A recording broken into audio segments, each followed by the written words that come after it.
Hi guys, this is Katie from Englease.com and welcome back to our channel. So let's start today's lesson. Today we're going to be talking about the difference between an active voice and a passive voice.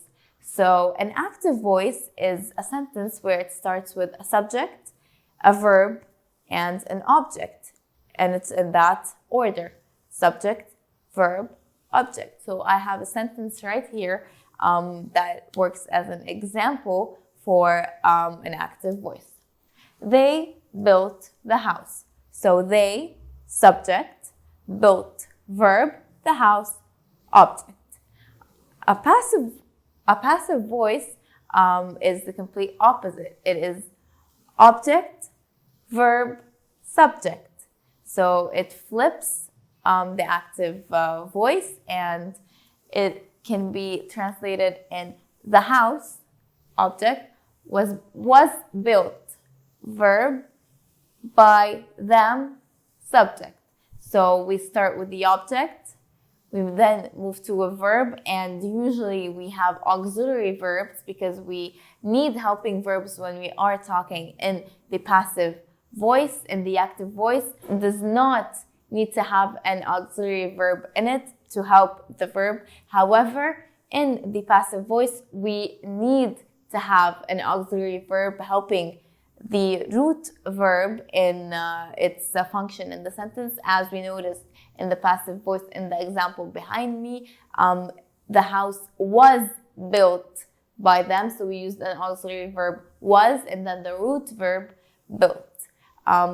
If you also notice that we started with the object, we had the verb in the middle and we ended with the subject. But the active voice is completely different because we start subject, we use the verb later, and then the object. So another example would be, she painted the wall. This is an active voice. She is the subject, painted is the verb, and the wall is the object. However, in the passive voice, it would become the wall was painted by her. So the wall is the object, was is the auxiliary verb, painted is the root verb, and by her is the subject. And of course, the pronoun, or what the pronoun moves from a normal pronoun in the active voice to a possessive pronoun in the passive voice. So they becomes them, she becomes her, he becomes him, I becomes me.